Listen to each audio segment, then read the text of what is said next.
Incredible news, isn't it? Yeah. Here, we thought he was just playing New York. Yeah. All right. By the way, I think it's just about time you got some heaters into the office. It's starting to get cool. All right. Yeah. Thanks. Hey.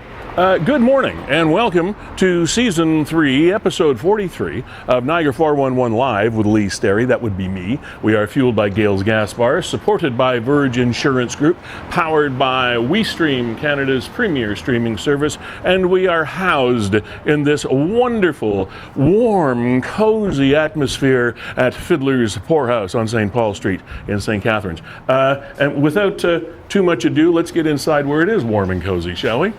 And as we were talking about, I was talking about on the phone out there on La Street, big news was released today about one of the world's greatest and finest musicians/entertainers coming to Niagara. We're going to be talking about that off the top of the program. And in the world of boxing, we don't hear a lot about the world of boxing these days. Mixed martial arts and all kinds of other entertainment venues have taken over what's going on. But we have a local boxer that has made some great strides in his art form and sport, and we're going to be talking to him before the show is out. And don't forget, this is a show that is entirely yours. It's about Niagara, for Niagarans here in Niagara, and all you have to do to be a part of the show, literally live in real time, is click on the link at the base of the broadcast, which we will get underway in about 30 seconds. Come on in.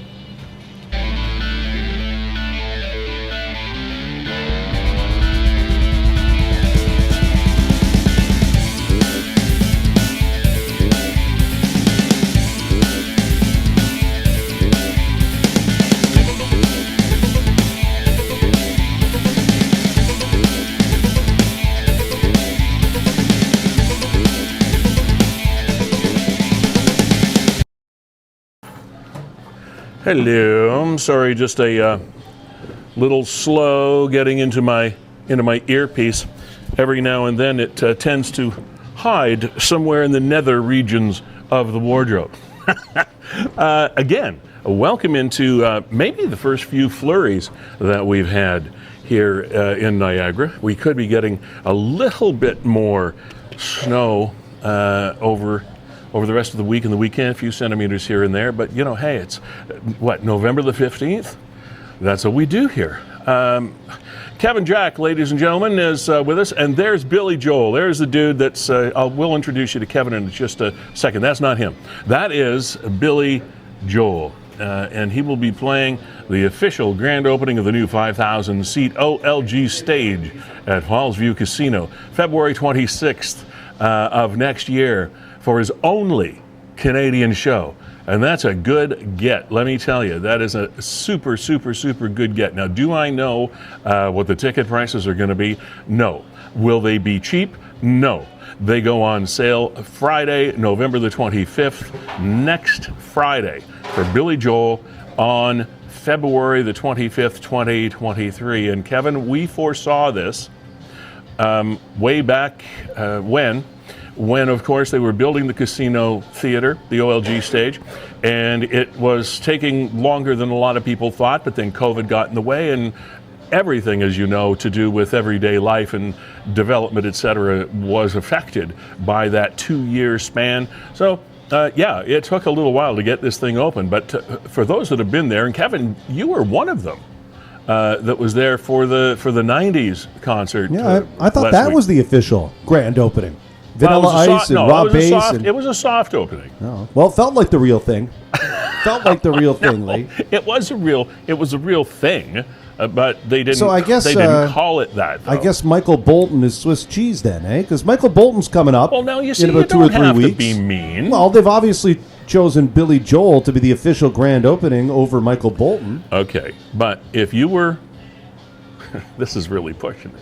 If you were Michael Bolton, would you mind being second fiddle to Billy Joel?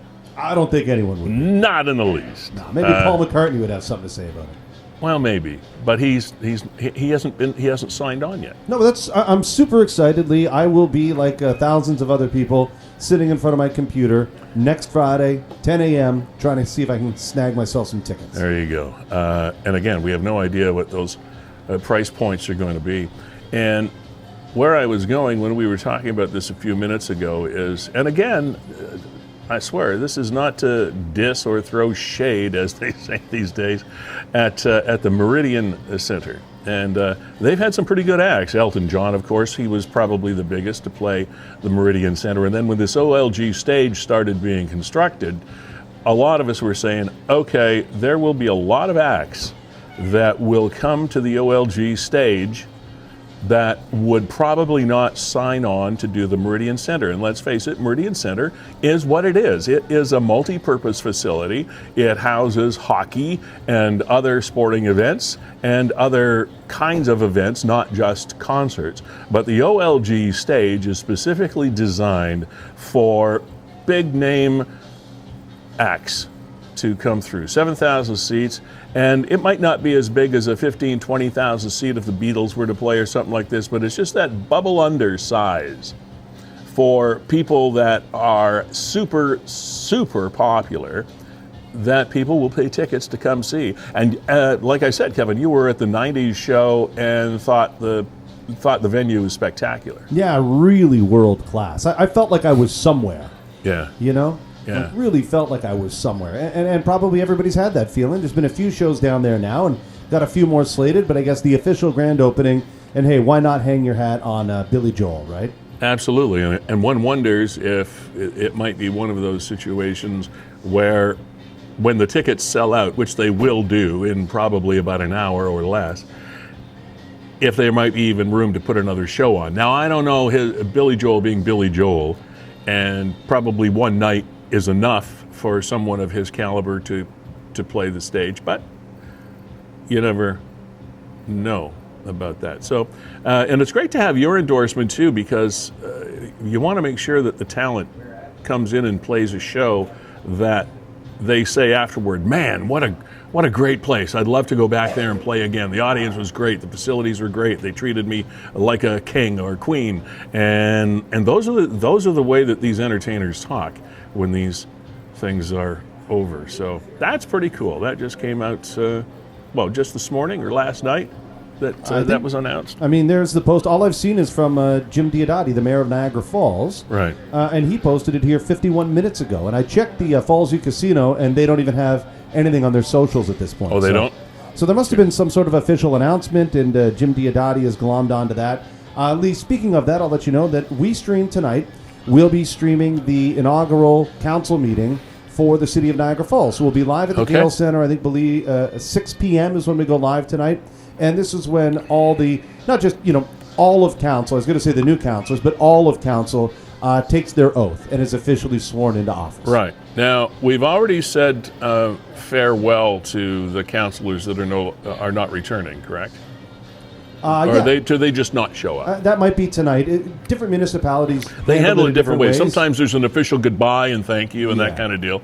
But tonight it's the swearing in of all of those elected to municipal council in Niagara Falls. Exactly. All right. And what time is that? At 6 p.m. tonight, and you can catch that on the City of Niagara Falls Facebook page and on their YouTube channel. And expertly streamed, I might add, by WeeStreem, Canada's premier streaming company. So you've got a lot of council meetings coming up. Oh, we got a lot of these inaugural council meetings. We'll be doing 3 next Monday. I believe we're West Lincoln, and can't remember what other one we're doing. And then on Tuesday. So it's just a busy time of year, and we'll be in every municipality right across Niagara, swearing in all the new councilors and making sure that it's captured for eternity. So. And you know what? This is where I was going to go with this, because as we have talked about before, people will say, well, I don't remember that. I didn't hear that. I didn't hear them say that. And once these events are streamed, as WeeStream does them, just to put a real fine point on it, they are there for eternity. They're not going anywhere. It's not like if you miss the show, you missed the bus. Not true. They're always there. No, and that was proven this week, Lee, because this show, one of the archived shows, was featured in a viral video. That was a very smooth segue, Kevin, even if I do say so myself. segue. That's a real professional sort of industry word for transition.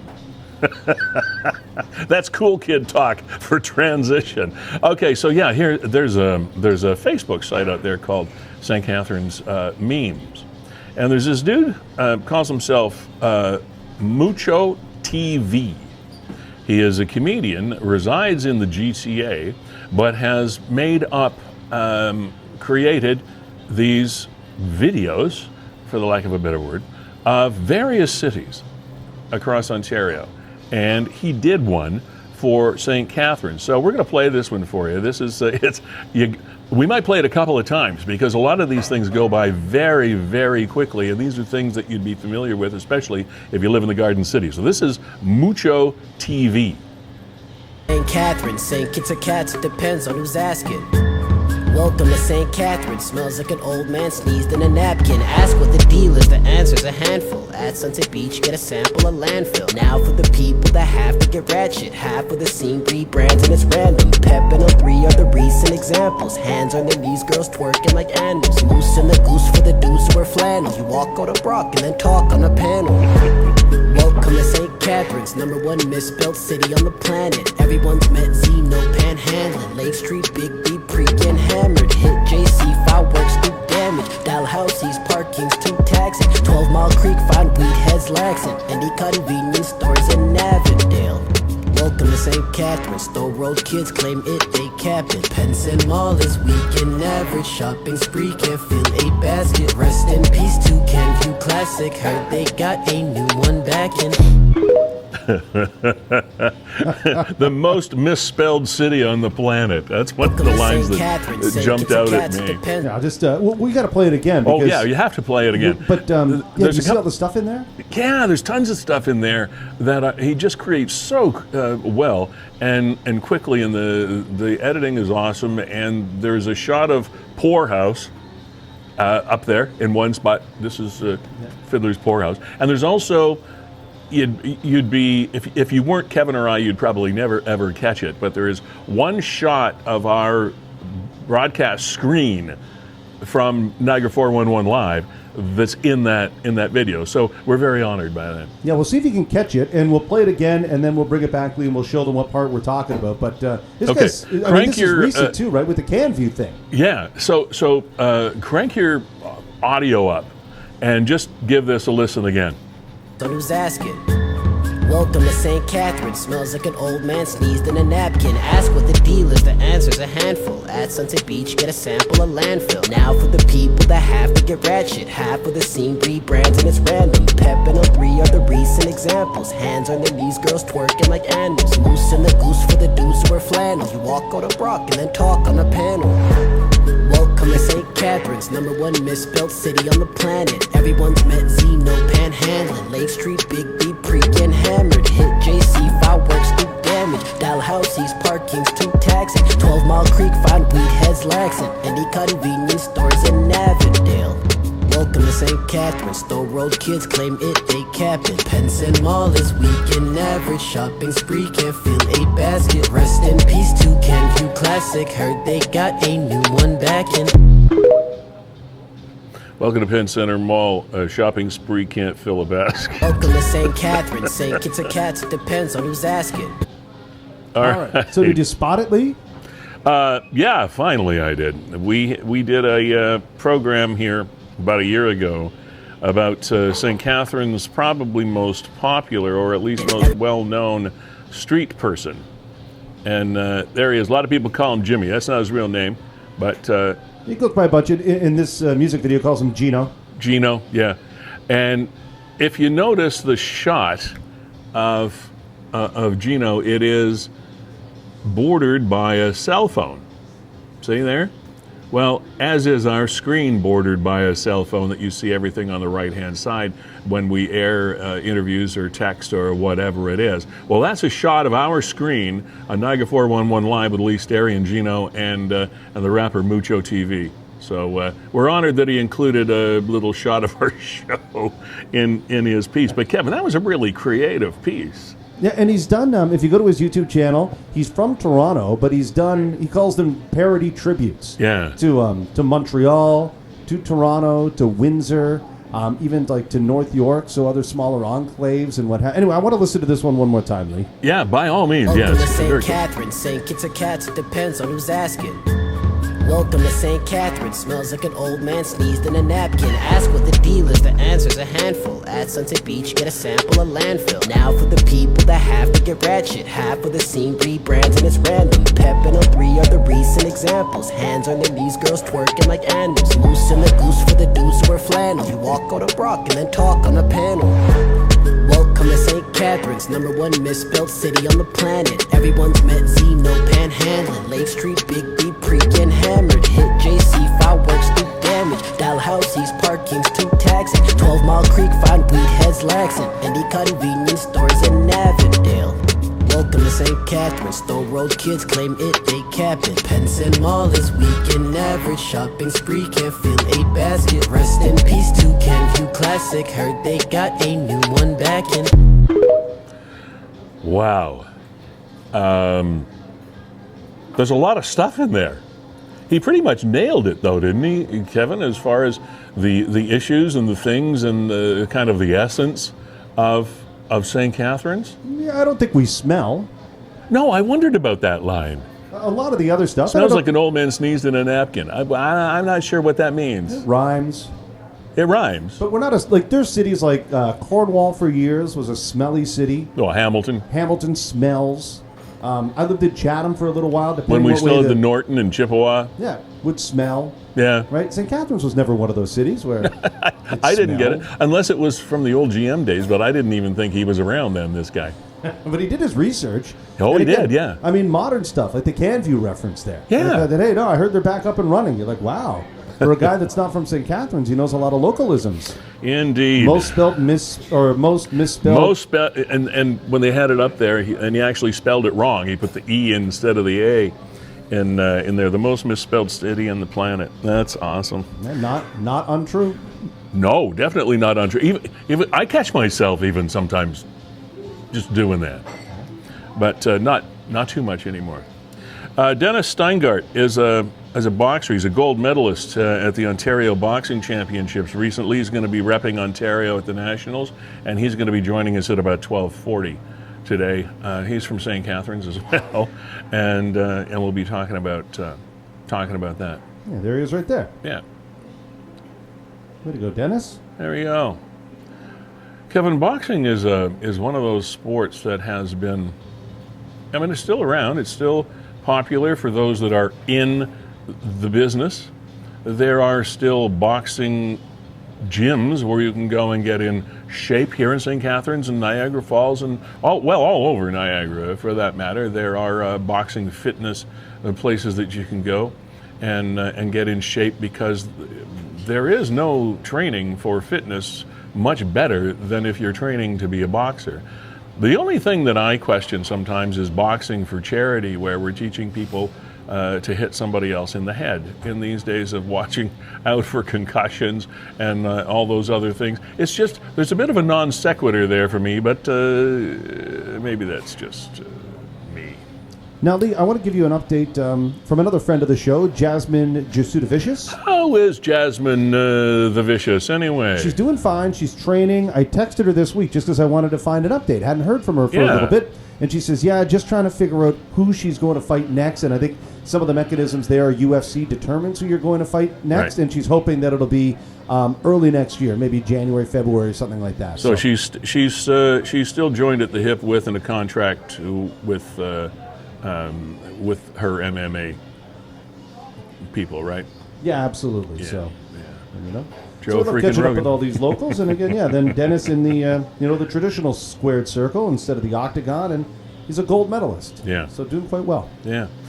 And there's one of the reasons why we don't really hear as much about boxing these days, is when mixed martial arts started rearing its head, it really altered the landscape of fighting for money and prizes and prestige and all the rest of it. But the boxers still seem to be doing their thing.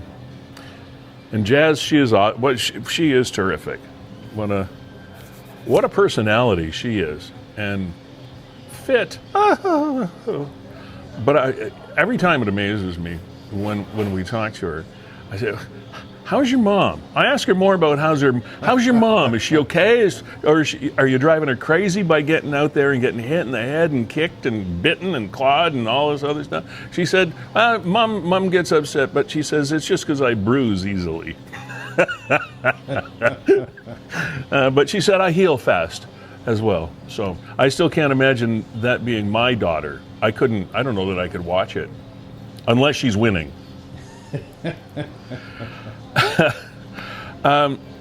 Kevin, November is a busy month. We touched on this last week, and I think I just want to acknowledge all of those people that fall into the various categories that November covers. I mean, if months were people, if I were a month, if I was November, man, I'd be exhausted. First of all, it's Diabetes Awareness Month. And all of these things are important, don't get me wrong. Diabetes Awareness Month is November. It's also Crohn's and Colitis Awareness Month. I lost a friend to that disease a couple weeks ago. Movember, of course. I didn't do the mustache. I should put up pictures of myself when I had a mustache for years, but anyway, I didn't do the Movember thing, I'm sorry. But Movember is where guys grow mustaches in order to fight the fight against prostate cancer. And it's also a little further down the list, but PetSmart's Charities National Adoption Week just ended yesterday or so. So, yeah, November, busy month. All right, we'll just adopt a pet with a mustache. Bases covered. Gales Gas Bars, we want to salute you for continuing to fuel this program as you have done almost since its inception. One of Niagara's first. Why am I trying to? Yes, there it is. Living wage. I just had the old brain fart. One of Niagara's first living wage employers. When this thing became a thing, Gail stepped up right away and said, "Hey, we want to do that," which guarantees the fact that their employees, after much calculation has been done about the finances of the area in which we live, there is a minimum level which the officials call a living wage. And if you pay your employees at that level or above, you are, of course, a living wage employer, and that's what Gales Gas Bars is. Also a Rainbow registered company.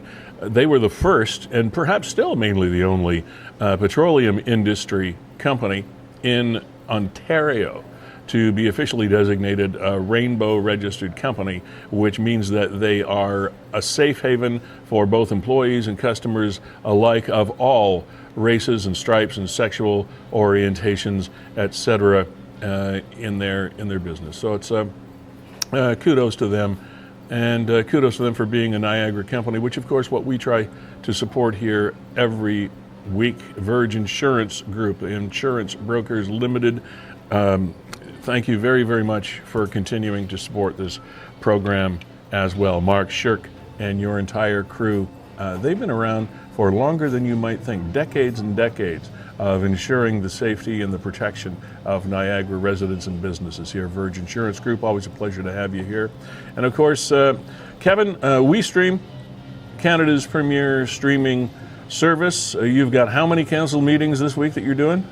Well, we got one tonight. Yeah. And then we're heavy next week. We got 3 Monday night and 3 Tuesday night. So if you see your council being inaugurated, chances are we're the ones pulling off the magic and bringing it to your tablets and your cell phones and your smartphones and smart TVs all across Niagara. Now, so pretty busy. Yeah. Now, you've got a couple of major corporations and or event organizers that you work with and are just really starting to get ramped back up since the COVID debacle is really starting to let normal life settle back in. What does 2023 look like for you guys?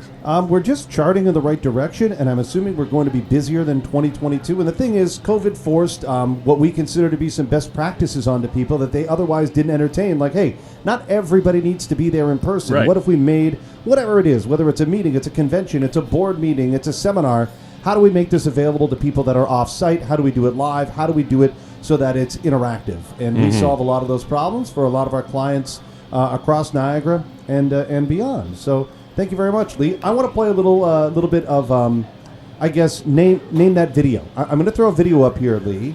All right. And it's of a street, and I want you to see if you're going to surprise me here? Yeah, I want to see if you know where this is. Okay.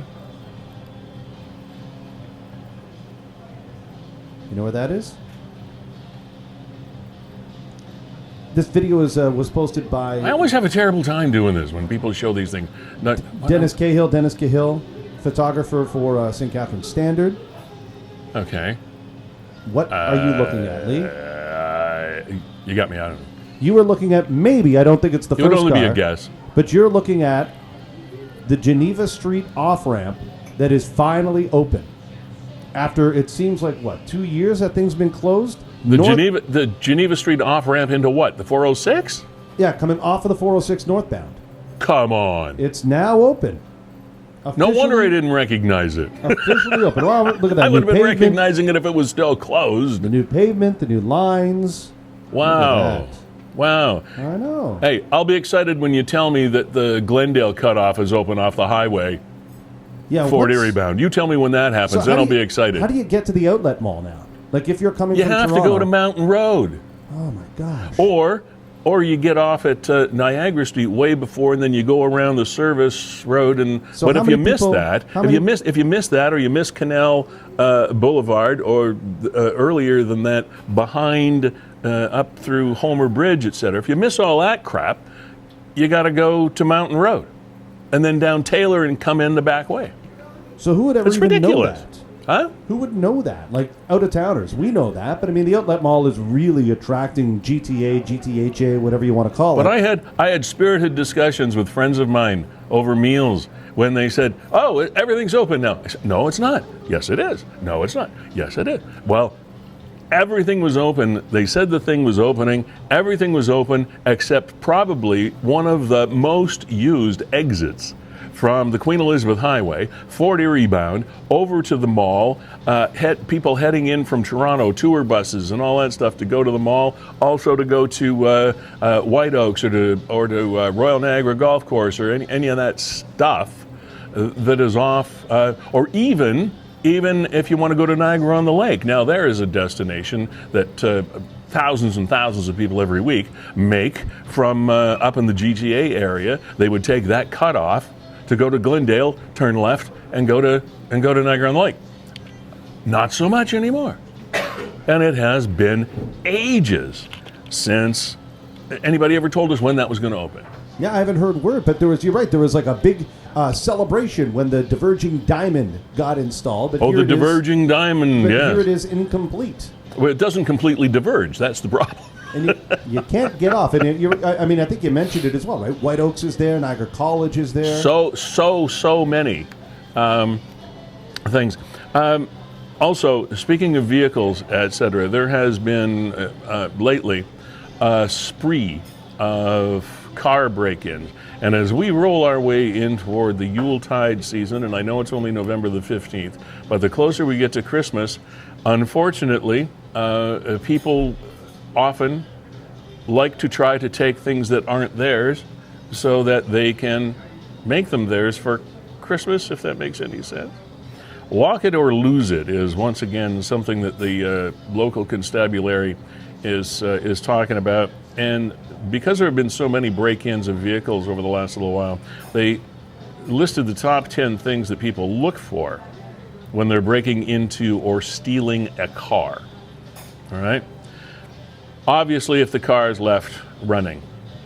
Unlocked doors or trunk. 3, bags of any sort, especially shopping bags and Christmas ornament type bags, etc. 4, visible electronics, i.e. you leave your cell phone or your laptop or iPad or whatever the hell it is. 5, phone chargers showing. Now, I don't know if that would necessarily be a big deal, but I guess they figure if you've got a charger, chances are you've got a phone in there. Loose change in view. That's a really big one because when we've got loonies and toonies and things like that, we don't often keep them in our pockets. We'll put them in the console in the car. and that entices people to smash and grab. Sunglasses, especially if they have a little name on them. Tools are big, so you got to make sure that they're all put away. Watch or other jewelry, yeah, that's kind of obvious. And then here's one that I've thought of this many times: easy access to the trunk of the vehicle from the vehicle's cab, right?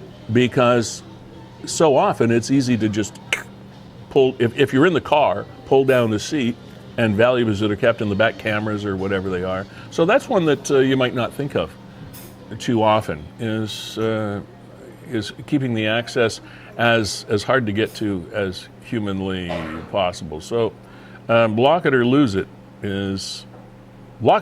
season, I guess, is what I'm trying to say, is back here. Just make very sure that you look after your stuff. Kevin, we've got also with the cold weather coming up, there are a couple of things I wanted to mention to you. Now, these were posts. This is a post from Niagara Falls, and it's at 5925 Summer Street, and it's called their temporary seasonal overnight shelter. Overnight accommodations for unhoused individuals aged 18 plus only. It's not a family kind of affair. It's for adults 18 plus. Shelters are open from 7:30 at night till 7:30 in the morning, 7 days a week. Okay. If someone is unable to pre-register, walk-ins will be assessed at the door. It's basically the Niagara Falls Public Library. 1 to 3 every day is sanctuary there. But Niagara Falls, it's all part of the Start Me Up Niagara group. They do this every year. And the location, 5925 Summer Street. And it started on November the 1st, and it will be operating 9 p.m. curfew, doors close at 10, and then you'll be housed there safely and warmly till 7:30 in the morning, up until April the 15th. And this is another one that is part and parcel of the program. Now, this is the Out of the Cold. This is the St. Catharines Out of the Cold program. This is their supper program, by the way, just so you know. From the beginning of November up until the end of March, from 5:30 to 6:30 p.m. Sunday at the Knights of Columbus Hall on Church Street. Monday, Silver Spire United Church. Tuesdays, Cathedral of St. Catherine. Notice the spelling of St. Catherine, hence our little video earlier on. There it is. So, different Catherine. Wednesdays at St. George's Anglican Church. Thursday, St. Alfred Roman Catholic Church. Friday, Knox Presbyterian Church.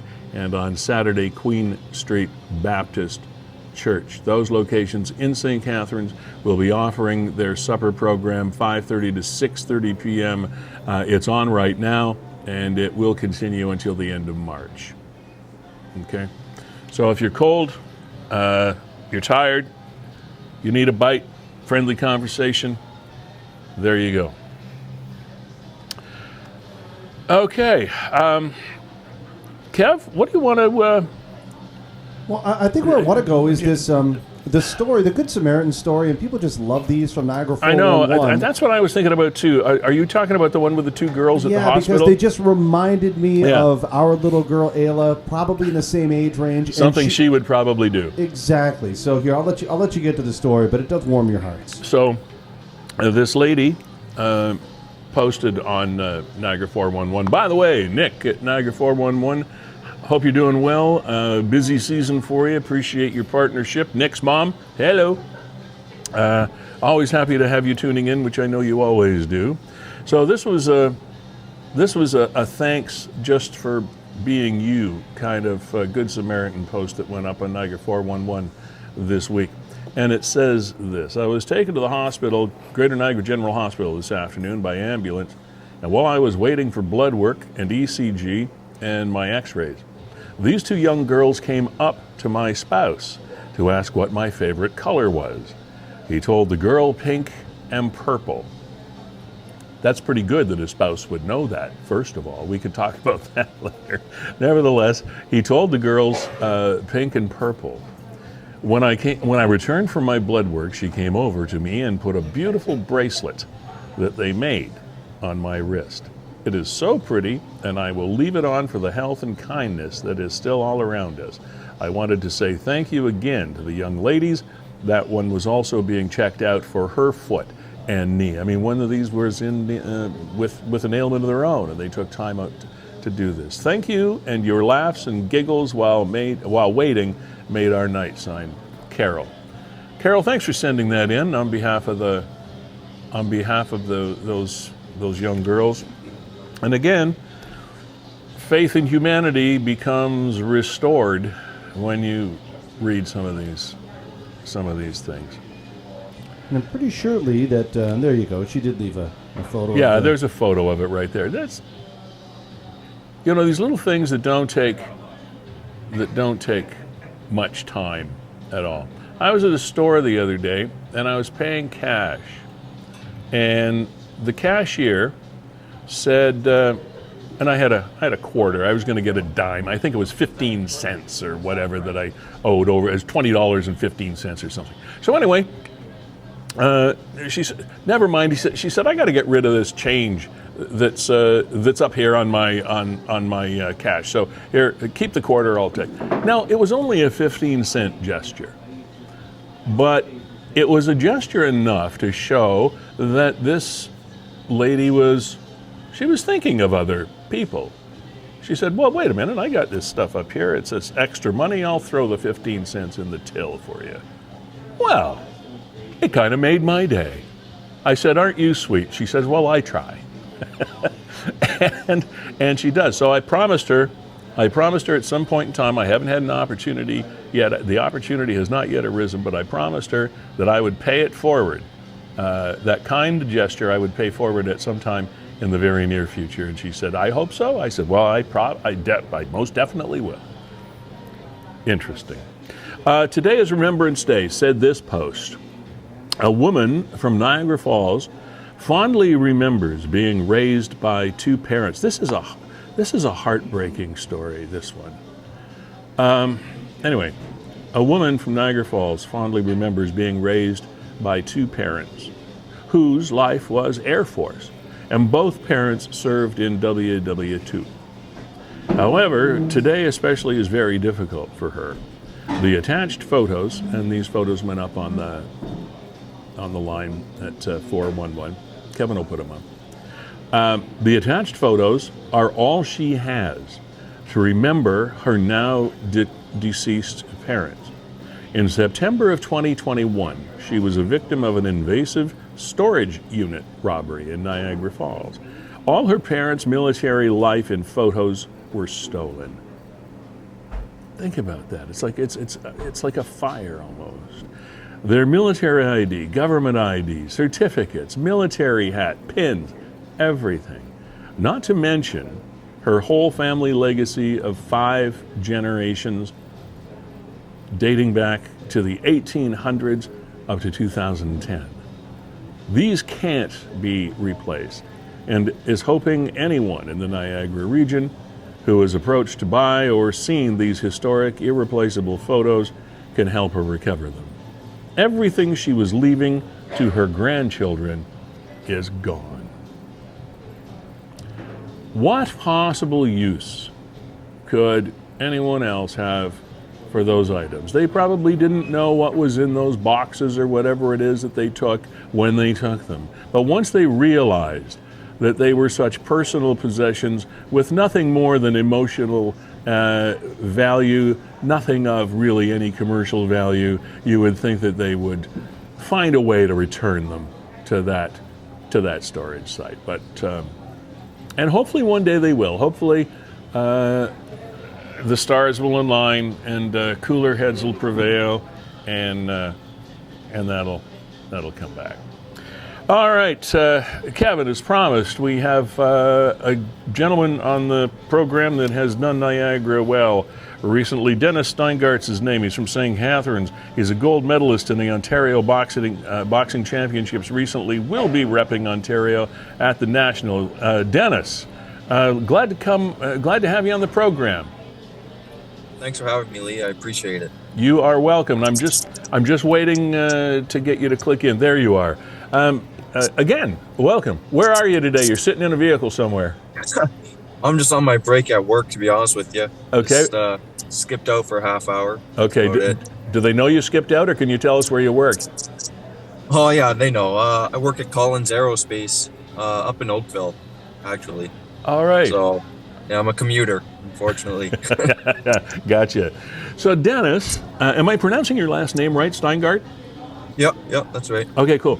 So, tell us where the boxing bug caught you. You're a young man. Boxing is a sport, the sweet science, as they say, has been around for a long, long time. Where did you get the boxing bug? I started when I was around 17, 18, and I believe my mom actually got me into it. I think she wanted just me to do something active, and then as soon as I got in there once, and I was kind of hooked, and I haven't looked back since. It's just something I love to do now. It's just part of my life, right? Now, how long and how long has it taken you? I mean, training is pretty arduous in that sport. When did you kind of get the feel that you were going to do okay at this thing? I don't know if I've ever had that feeling. I just kind of give it my all every time I'm in the gym. I make sure I train harder than the next guy, right? And then I just started. Joe and the club got me a few fights. Started doing pretty good, so I was like, might as well keep the ball rolling, right? Yeah. And COVID kind of hit. It's been on and off, right? But sure. For the most part, I enjoy getting in there and competing. What weight class are you in? I'm a middleweight, which is 165. So okay. Now I walk around that. Okay, tell us about the Ontario Boxing Championships. And again, boxing, unfortunately, and it's not fair maybe, but it's not one of those sports that we follow. I don't mean just me, I mean that the general media even follows as perhaps as much as they should. So tell us about the Ontario Boxing Championships. What are they all about? Pretty much, it's just it's probably the biggest tournament of the year for us amateur athletes, and competitors from all over the province. There was guys from Ottawa, from Windsor, Milton, like wherever, and we all go and compete in this tournament, and the best man wins type thing. And then from there, if you win the provincials, the top two guys, they can compete for nationals and represent their province. Well, you obviously did win the provincials. How many bouts did you have to fight to get the gold? This particular tournament was 3 bouts in 3 days. Yeah. So you're only allowed to do one bout a day, and strains over a weekend. But by the third bout, you're kind of feeling it. You definitely realize you've been in a couple fights, so yeah, it's tough. How many rounds? 3 3-minute rounds. Three 3-minute rounds on all 3 fights. That's right. Yep. So did you have to win all 3? Yep. And you right. did. Yeah. And you did. Awesome. Yeah. All on points. Were there any knockouts? How did that work out? Not in my fights. There was no knockouts, but there definitely were knockouts in. I think the guy I fought in the finals, he knocked the guy out in the semifinals, and then. But for me, I just won by points. I'm more of a boxer than a banger. Than really. A killer. Okay. Yeah, that's right. I like to dance a little bit more. Well, that's terrific. Now, when do the nationals happen? Well, that's still to be determined, but from what I'm hearing, it's going to be around March or April, and even the location's kind of up in the air. But I'm hoping for like out west. I haven't been out west yet, so that'd be nice. Yeah, it would be nice. Now, with regard to this sport as a profession, you obviously have a day job. You're talking to us right now on a break from the aerospace company in Oakville, and Is there still a possibility to be successful financially at this game? You know what? I'm sure there is, but that's not really where I'm looking, to be honest with you. I'm honestly only looking towards the nationals, and then from there, I just gonna play it by ear, because this is like where I work is my bread and butter.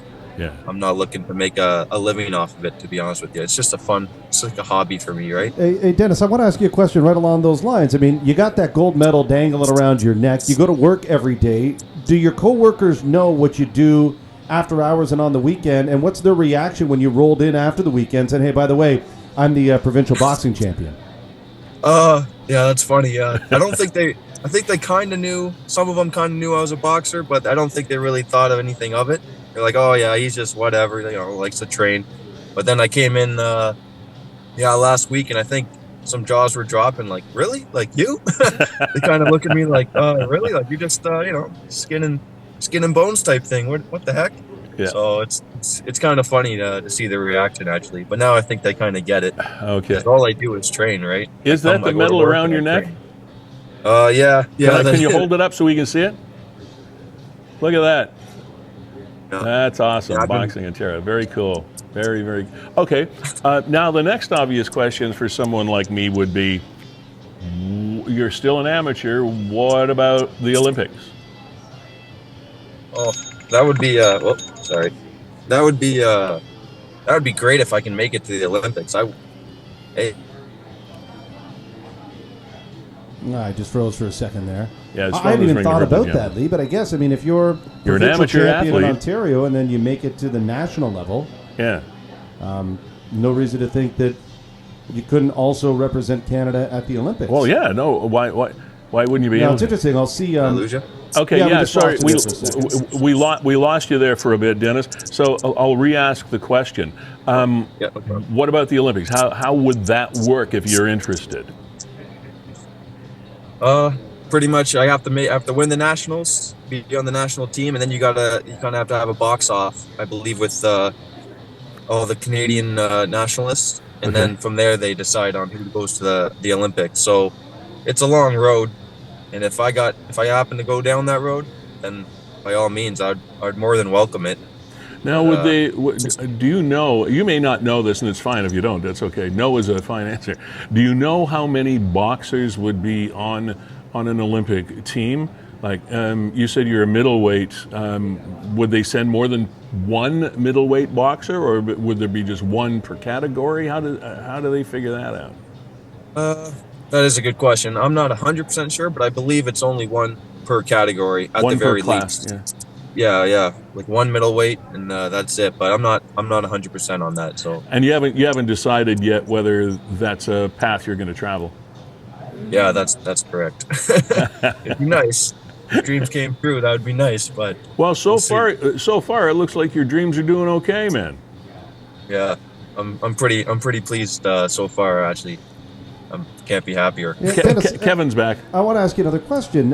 People say about boxers is, everybody has a game plan until you get punched in the face. You talked about getting into it when you're 17, 18 years old.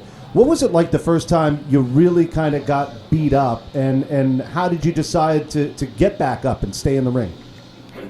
Oh, that's funny. Yeah, I think the first time fighting was pretty nerve-wracking. I'm not gonna lie. Like, I was really nervous. And then, but you just get the feel for it. And then, fortunately, I get beat up more in sparring than anything. I think the guys at the club, all my training partners they're top notch, right? So these guys punish me, and it's kind of like, I don't know, it's more of like a pride thing. Like, you don't want to take a knee or anything, and then you got to show them that the next day that you're coming back just as hard or harder, right? So maybe a bit of an ego thing. I don't know. Oh, there's got to be some of that in it. I don't think of any sport more than something that involves that sort of competitiveness where there isn't an ego factor. If you didn't have some of that, you probably wouldn't be very good. We froze him out again. Yeah, we might have frozen him out, but Okay. How cool! I mean, We'll let him legit- get back to his break when he comes back. from St. Catharines, won the provincials. There are also some other boxers locally that won the provincials. You just dropped out there again, Dennis, and maybe you can mention that because you weren't the only Niagara-based gold medalist. at the Provincials? I'm sorry. What was the question? I Other missed that. people from your club or from your crew from Niagara also won at the Provincials, didn't they? I believe there was a fighter out of Nappers who's based out of Welland. I believe. Man, I believe Yeah, I think guy you're out, right. out of Nappers. Sorry, you got me. Yeah, no, we got you. I think you're right. No, we got you now. Yeah, yeah. Oh, sorry. And then yeah, there's a fighter out of Nappers Welland Club. I think he won it. He was a junior. But around here, I'm not too sure how many guys have really won it. To be honest with you. Where did these competitions take place? This particular one was in Brampton. In Brampton. But Okay. but they range all over. One few years ago, last time I competed, it was in the Niagara Falls, and then there's been also some in Toronto too. So just wherever it's convenient, I guess, for Boxing Ontario. Well, want to say congratulations, Dennis. Anything that takes that kind of dedication to pursue, and then with some success at various stages along the way, deserves a big congratulations. So, good job, well done. Thank you and to your company for letting you take a break to come and talk to us today. Sure, keep your day job, but keep those Olympics on the horizon. I'd like to see you fight under the maple leaf one of these days. Oh yeah, that would be awesome. And can I just give a shout out to St. Catharines Boxing Club? You bet. Without those guys, none of this would have been possible. So I'm most appreciative for them. Any particular names you want to mention? Oh yeah, for sure. Like all my coaches, Joe Corrigan, Bruce Greenlaw, John Roberts, Paul Azera, Ray Riley. My sparring partners, they all know who they are. All the Ryans, Dylan, yeah, these guys, they know who they are. And also my girlfriend, because she's been most supportive, because all I do is work and train. So I got to give a shout out to her too. Can I ask you one more question? And maybe this is one that's impossible to answer. It's that mythical formula. What makes you different from all the other guys that have tried and maybe not ended up where you are? What's the missing piece? What's the secret, for the lack of a better word? Why you and not somebody else? Oh, that's a good question, but no, I really don't know the answer, to be honest with you. All I know is that I train like as hard as I can. Every time I go in the club, I'm constantly training, constantly working, constantly trying to improve. And even when I'm outside of the boxing club, I'm thinking about just little moves or nuances or slips, Right. and you know what I mean. It's something I'm always thinking about. So maybe that's it, but I don't know what these other guys are really doing, to be honest with you. And I think it's the foundation of a club and the support system too, right? Yeah, well, I can understand. I wouldn't want to be asked that question because I think it's got to be a tough answer as well. Dennis Steingart, congratulations again. We're proud of you. Good luck at the Nationals, and we'll follow you along the way and keep us posted on when you know about when these are happening and whatnot, so we can not lose track of you, all right? Oh, perfect. Yeah, no problem. Thank you for having me. I appreciate it. Our pleasure. Thanks, Dennis. All right, thank you. Bye. See ya. What a nice young man, Kevin. Yeah, couldn't agree more. Yeah, really nice young man. I want to promote the fact that we are, as per usual, fueled by Gales Bars Limited here in Niagara, a living wage employer, as well as a Rainbow registered company, the first of such companies to be registered in the province of Ontario when it became a thing. So always supporting Niagara in many, many, many different ways. And it's going to be about time that we get Jessica or her HR person back on the program, Kevin. We haven't chatted with them in a little while. They're busy people and they're busy doing things in Niagara, but it's going to be time pretty soon that we have a chat with them. Also, Mark Shirk and the gang at Verge Insurance Group, Verge Insurance Brokers Limited, also located in Niagara, born, bred Niagara company, and has been operating here for decades and decades now. when I did a little bit of research, I didn't even realize that it had been that long. So congratulations to the stick-to-itiveness, which is a word my mom used to use all the time for Verge Insurance Group here in Niagara. It's not easy doing business these days. It's not easy being green, as they say, but we thank you all for being a part of us. Now, I don't want to waste this moment as well. We have no particular guests lined up that we're aware of between now and the end of the program. And the concept of this show, right from its very inception, was to, if you think about a radio call-in show, where you just pick up the phone and you dial in and you have your say. Well, this is exactly that way, except there's pictures included. Hence, technology of 2022. We started this, what, Kevin, 2020? 2019? So, yeah, COVID. 2019, yeah, pre-COVID. No, we started Was it during COVID? Oh, yeah. Yeah, so it would have been 2020. Yeah, we were all sitting at home bored, and I called Lee one day and said, hey, want to get out of the house? And I said, Kevin who? And basically that's how it started. We wanted to get out of the house. So here we are. But where I was going was the fact that this is basically your show, and you can come on and talk about whatever you want. You don't have to worry about changing the topic of conversation or being relevant to what we've been talking about or anything of that nature. It's just that if there's something on your mind, if you have a company you want to talk about, you want to promote an initiative that you're involved with, if you are part of a charity that has an event coming up and you would like to talk to us about it, by all means, feel free. It is an open forum, and all you have to do is click on that Zoom link. You see down here. See down there. Click on the Zoom link. Okay. All right. And what that will do, as long as your computer or telephone or iPad camera is working and the audio is turned on, what that'll do is it will take you into what we call our Zoom room, green room. Green room is cool industry talk for waiting room. All right? So it'll take you into the waiting room, and then Kevin will make sure that you're all ready to go and hooked up properly, etc. And then we'll have a chat about whatever it is that you would like to chat about. All right? And it's an open invitation, and especially today, because right now we don't have anything in particular planned that would get in the way of you coming in to join us. Kevin, there was a Twitter thing that came out. I'm gonna bring this up because now this is not necessarily Niagara based. Twitter's getting a little crazy. I'm having a hard time following exactly what's going on since Elon Musk took over. Well, but it seems that's the deal that I wanted to talk about, actually, if I can get this up here. Now, this is a post to give credit where credit is due, that was on the finance page of Yahoo Facebook, the Yahoo site. All right. So, and there's been a lot of talk about, as Kevin said, and confusion, et cetera, around what's going on at Twitter since Elon Musk bought the company for like $44 billion or whatever.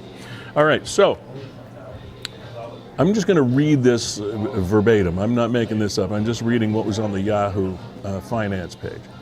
Days after slashing half of Twitter's workforce and U-turning on its remote work policy, new CEO Elon Musk is mulling another cost-cutting strategy, charging for meals that were previously provided for free at the company headquarters in San Francisco.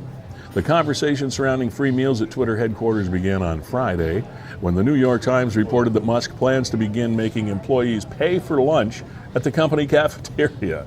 On Sunday, Musk kicked off another debate on Twitter when he tweeted that the estimated cost per lunch served in the past 12 months exceeded $400, with annual food service costs estimated to be around $13 million in the San Francisco Twitter headquarters. His polarizing comments drew backlash from a former Twitter employee who said she ran the free lunch program at the company headquarters.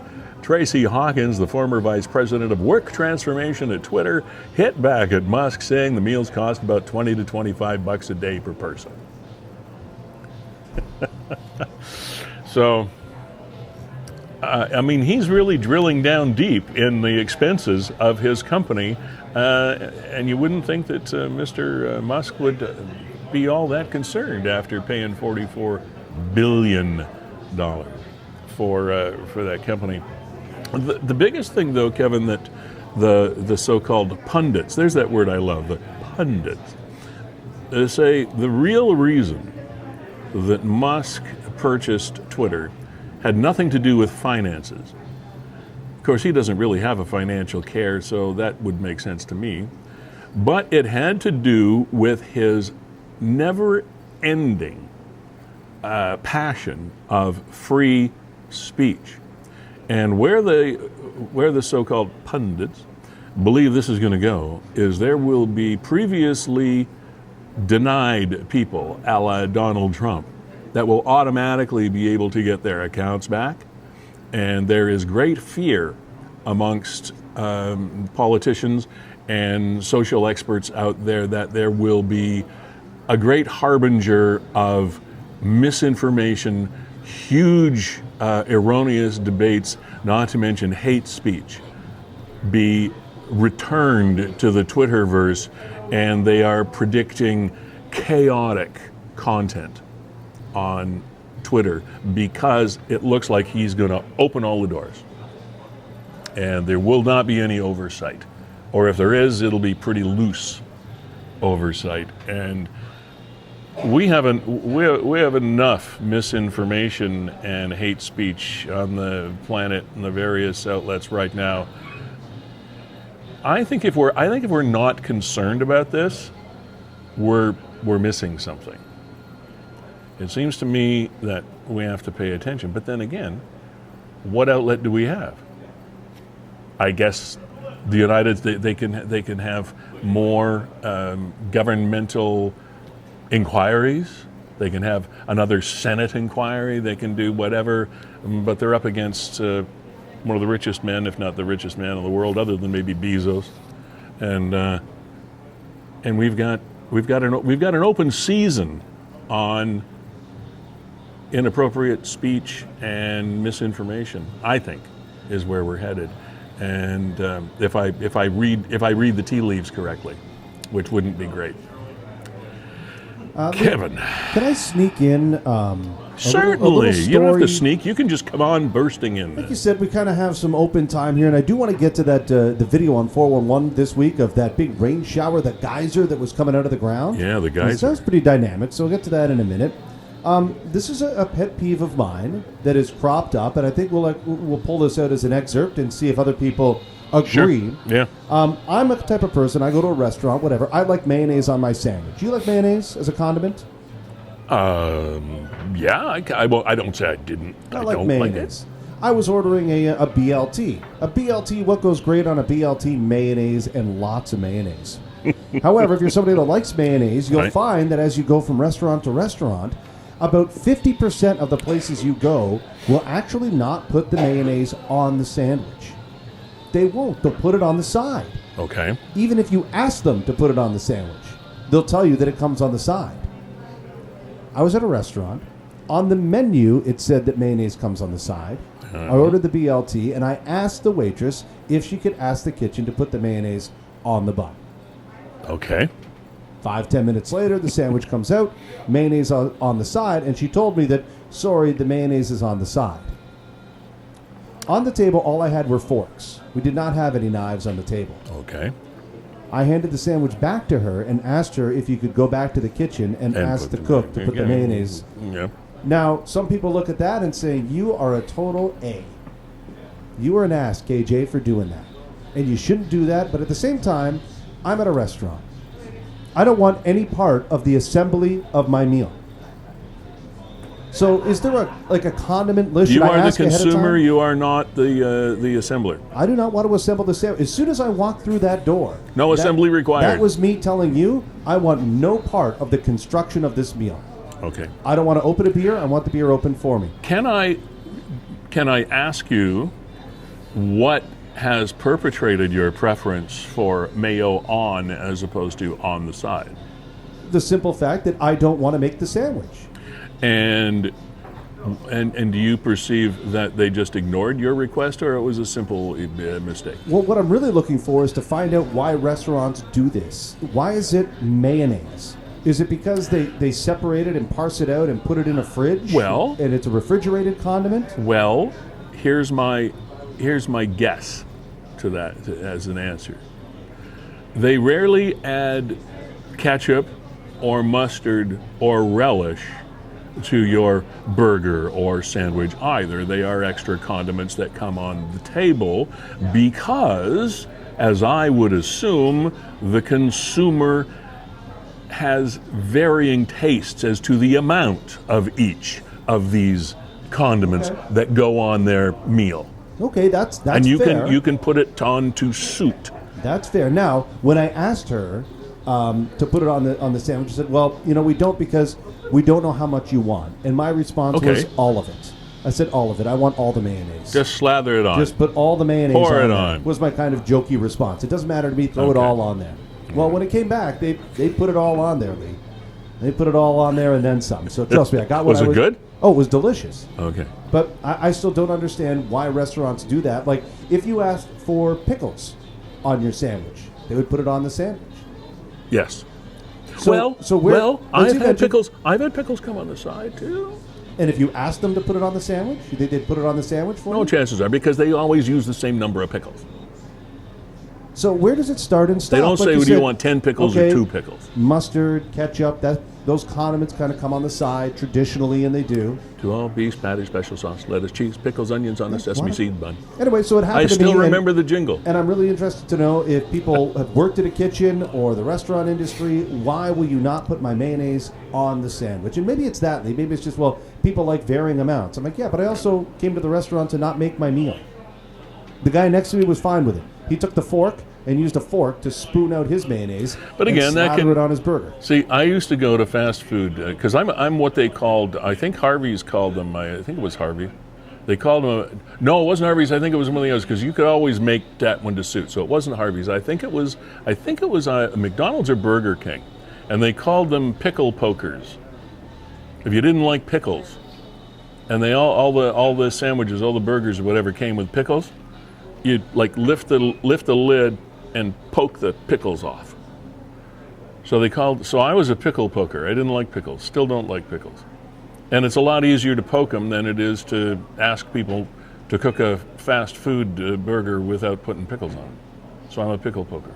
So, but it does get messy. So I can see your point in the fact that I really don't want to take this thing apart because it's never going to go back together the way it was supposed to go together. I'm going to make a mess of it because, okay, I get your point.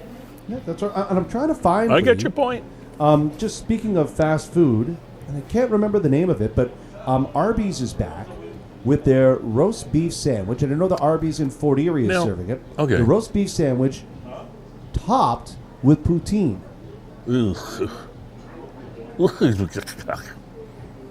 I mean, I don't mind poutine and I don't mind roast beef, but together Let's see if I can pull it up. as a thing, Arby's is an interesting study in business. They have been in business for years and years and years and years and years, and yet you hear so very little about marketing and advertising and all that stuff. You get the odd flyer at your door, and they make good food and all the rest of it. There's nothing wrong with them, but it just seems like they sort of bubble under the big guys. You notice that? They just sort of bubble under, and it's interesting. But I guess they're still doing okay. Yeah, here you go. So take a look at that, Lee. Is that something that you... Wow. No, that's too much. It probably tastes great, but curly fries. No, make them put. See there now. See that's a situation for me where that stuff should be separate. Give me the corned beef or whatever the hell it is, or the roast beef, and give me the poutine on the. There you go, right there. There it is. Of course, the other one was the stock footage. That's just a little much for me. How do you eat that? I mean, is it supposed to be a sandwich?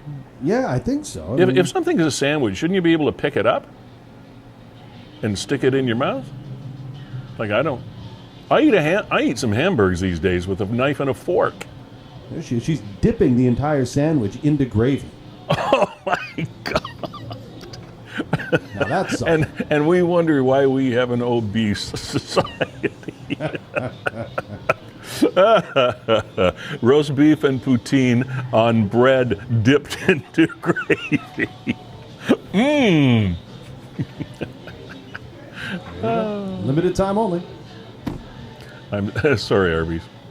Now that said, Lee, if you are looking for a good pulled pork sandwich, you got to come right here to Fiddler's Poorhouse. Oh, I know that's one of your favorites here. Oh Yeah. man, they make so many good things here.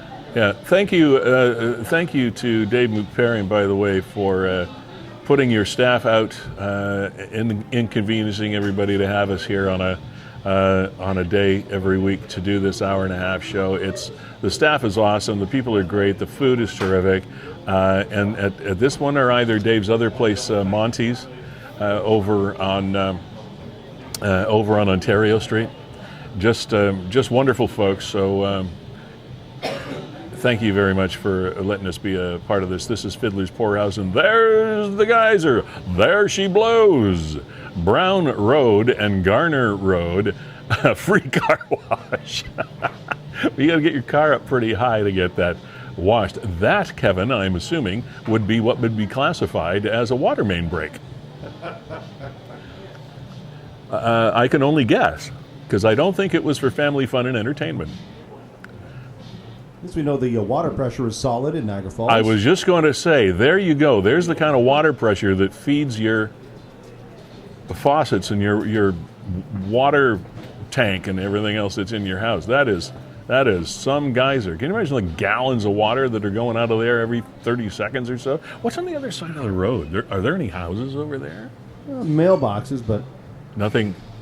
looks like the houses would be set Can you imagine back. opening your kitchen window and that comes, bang? It's like the alarm that we had on, what was it, Sunday? All of a sudden, right? Looking out your window and going, okay, that's like rain, and then it turns to sleet, and the next thing you see are the flakes of snow. I know. And you start to curse the fact that winter is banging on the door. I know. I mean, we literally on Thursday, welcome to Canada, right? I'm not telling anybody anything new. Yeah, right. On Thursday in Welland, no surprise, I saw a guy walking around shirtless. Remember, it was sunny, probably 17, 18 degrees. Yeah, 3 days later, it's snowing. Canada. I mean, it's like Johnny Depp in the Pirates of the Caribbean. You're a scoundrel, and he goes, pirate.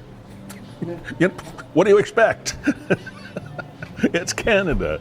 It can be 20 degrees one day and 2 or -2 or -10 the next. It is absolutely impossible to tell. The only reason I'm hoping for snow is because it'll cover up the leaves that are on my front lawn.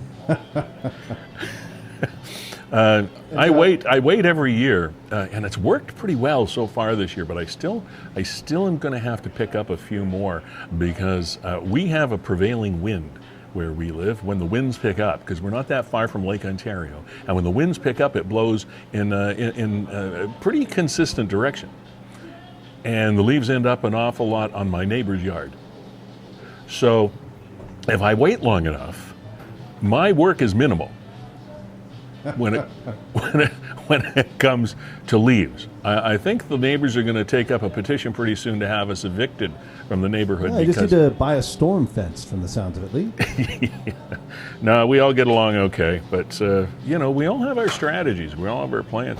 Now, my neighbor, Lee, has a giant machine, like 1950s, a ride-on, that just to suck up the leaves. Well, you live out in mansion territory. Yeah, we got so many. Well, I don't know about that, but we got a lot of leaves.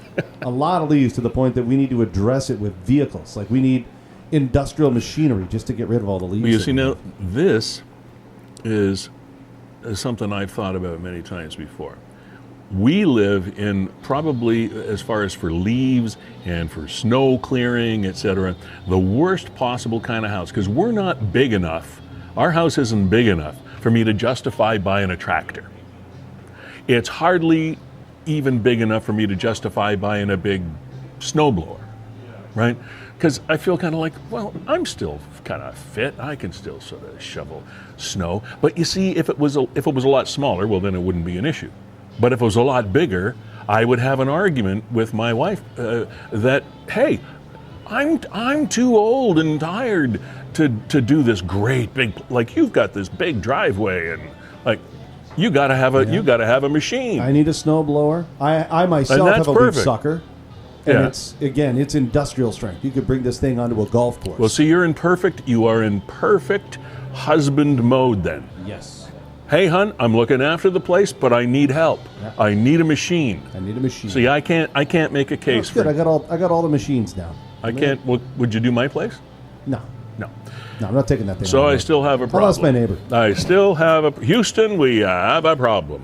Lee, wanted to share with us, yes, what WeeStream has been up to, and forgot to mention that on a rainy Friday last week, we were in the city of Niagara Yes. Falls streaming their Remembrance Day service. I watched some of this. Good job. And boy, oh boy, was it. I mean, you could hear. Brigade of the hear the Canadian rain Field falling. Artillery Yeah. in France during World War I. It is stated that he wrote this poem. Yeah, that was unfortunate. And it's funny, I saw you comment, somebody commented on the video that we didn't know how to spell John McCrae's name. And Yes, Lee, I don't very often engage on Facebook, but when the poem in Flanders Fields was being read, there was the what do they call The it? captions. The captions, the closed caption for the people that are hard of hearing. And one of the ladies that commented said, you know, for this in particular, like, spell the guy's name right. Well, they spelled Mr. McCrae's last name McCray, which of course is not correct. But the closed captioning happens phonetically, and oftentimes there are spelling or grammatical errors on closed captioning, but there was no human error there. It wasn't somebody being insensitive or not being knowledgeable enough. So Mr. McCrae's last name was spelled incorrectly, not because of any human error. Okay, so and that's the only thing I've weighed in on comments like this in a long time, because it's just something that a lot of people aren't aware of. yeah, and that's it more than anything. Like, I took that as, it's so weird, right, when you talk about messaging in the world that we live in, is that there's no tone. And I find some people, or no, I think all of us are probably guilty to this, is where we read somebody's message in the tone that suits our mood at the time. Yeah. So I read your message as somebody just say, I'm just letting you know that, letting you know that this happens. That Yeah. it's a robot that does it. There is no human error. But, sometimes people read that a different way and go, oh, okay, I see. Lee's being a know-it-all now. Being snarky. Just Oh, so did you somebody know, say maybe. that? No, but you could read it that way. Oh yeah, no, Just that's saying, true. In a broader discussion, we often read text messages in the tone that suits us, that suits our narrative. And that same thing started years ago, before there was such a thing as text, when there were emails.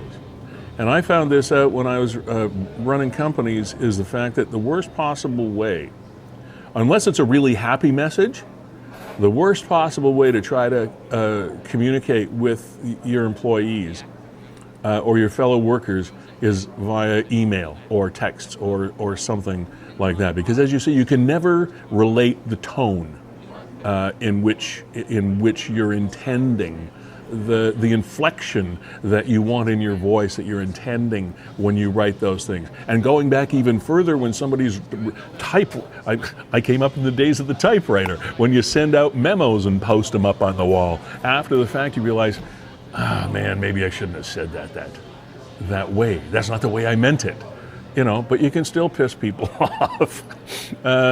You're right, it's a very, very strange time in which to communicate, and I still, to this day, believe, even though it's inconvenient and, I can't be bothered, etc., is pick up the phone. Now, you can't pick up the phone to talk to 30 or 40 or 50 people that are on your staff, but if you got one or two people to talk to, pick up the phone.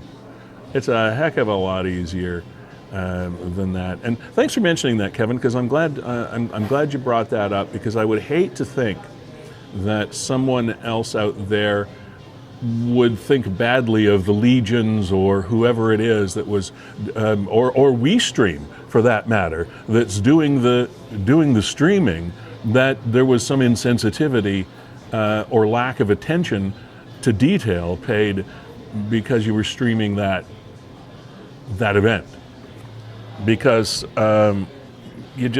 You have no control over that stuff.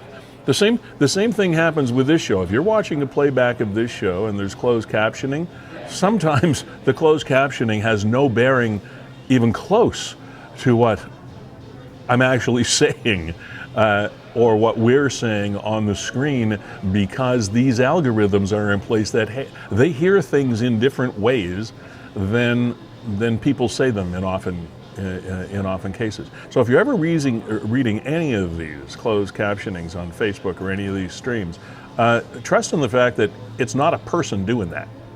There used to be in the TV days, there would be somebody, there would be the news anchor sitting here, and there would be the control room over there where the director was, the switcher, the guy that hits the buttons, or the person that hits the buttons to switch cameras and go to different shots, and then beside them was the person who had entered the text for the newscast or whatever it is in the broadcast.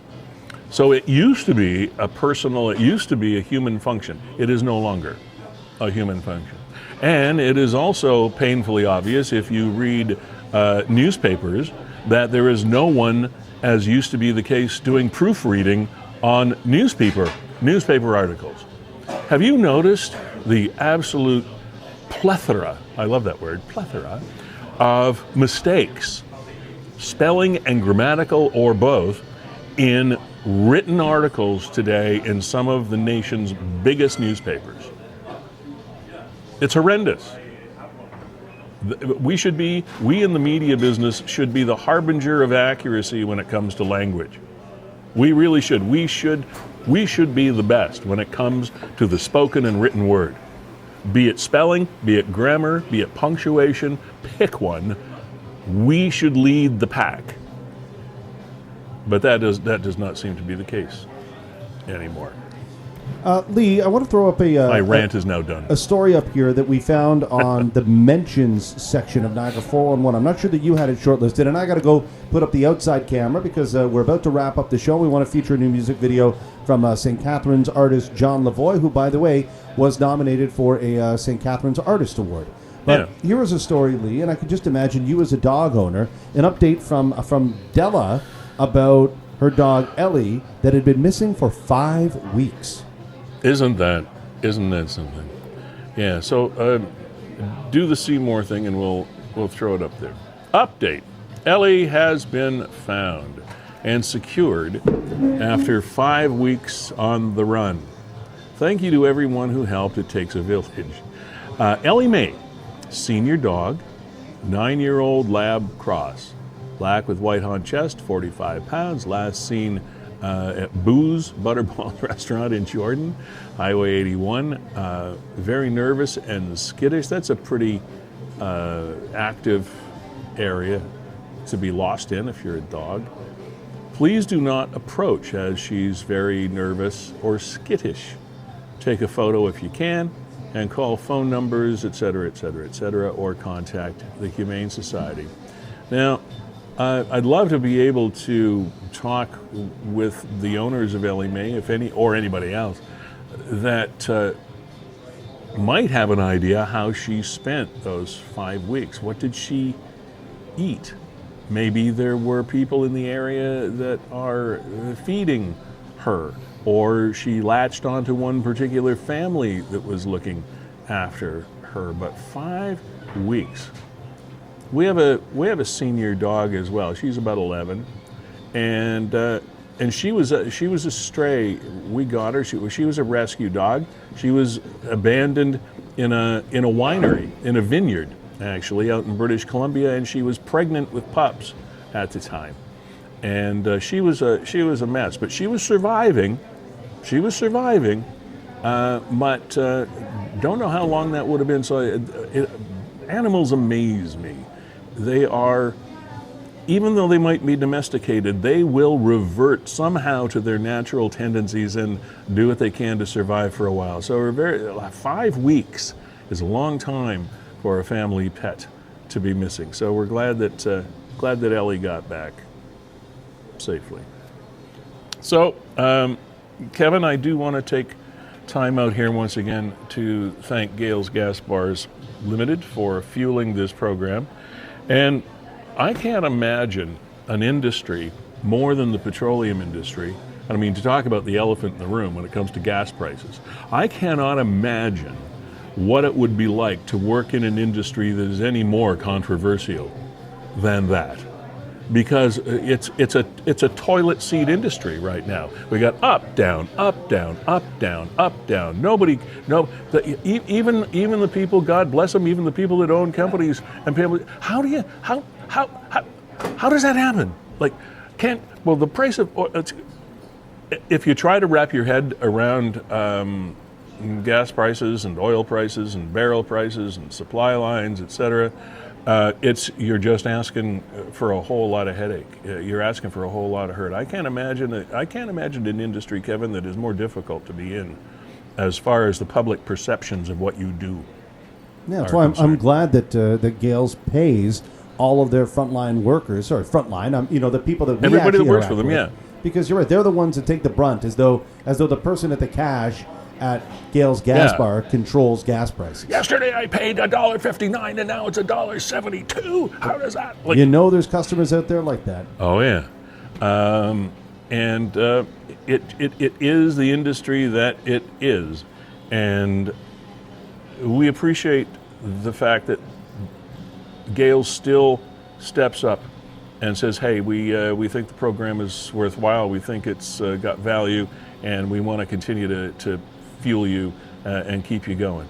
And they do that. And to Jessica Friesen and her gang, we thank you for doing that. And we realize, as Kevin says, we realize how the front lines are dealt with on a daily basis. And we are in that world right now where there are a lot of unexplainable things. But we need companies in Niagara like Gales because they support Niagara without fail, without question, without reservation. So I just wanted to get that out there because it's like, I don't know, supporting an oil company. Well, no, we're supporting a local business is what we're doing. Verge Insurance Group falls into that category as well. Mark Shirk and his gang, thank you so much for doing what you do to support and protect all of us here in Niagara when it comes to home, auto, whatever the insurance category may be. Always a pleasure to have you here. Kevin, WeeStream, Niagara, you and Brandon Scram have been busy boys, you and your gang over the last little while. And I'm happy that you're busy because a couple of years ago we were talking about other scenarios. So I'm happy that you're busy. and as are we, Lee. And you know what? All those sentiments that people had during COVID about it'll bounce back, it'll get better, they're absolutely right. But sometimes we've all been there where it's difficult to picture the light at the end of the tunnel. My name is Lee Sterry of Sterry Voice Services. You can find me at my brand new website leesterry.com. That's about as simple as it gets, leesterry.com. Anything you want to talk to me about or get in touch with me or whatever, you can do so through that venue or through Niagara 411. Nick, once again, thank you for sharing your resources with us and sharing your contributors with us. To all of you that contribute to Niagara 411 as well and to help us fuel this program along with Gales, thank you for being here. John Lavoie? That's how we say it, Lavoie? John Lavoie. We got a song coming up called Donna's Stalker to play us off the stage. And by the way, next week, Wednesday. Okay? Next week, Wednesday, we do the program here at Fiddler's Poorhouse. Thanks again to the Fiddler's gang. We'll see you then. This song that I wrote, I found there was so many songs from the victim point of view. There's never anything from the stalker point of view. And that is why I wrote the song, and it's called Donna's Stalker.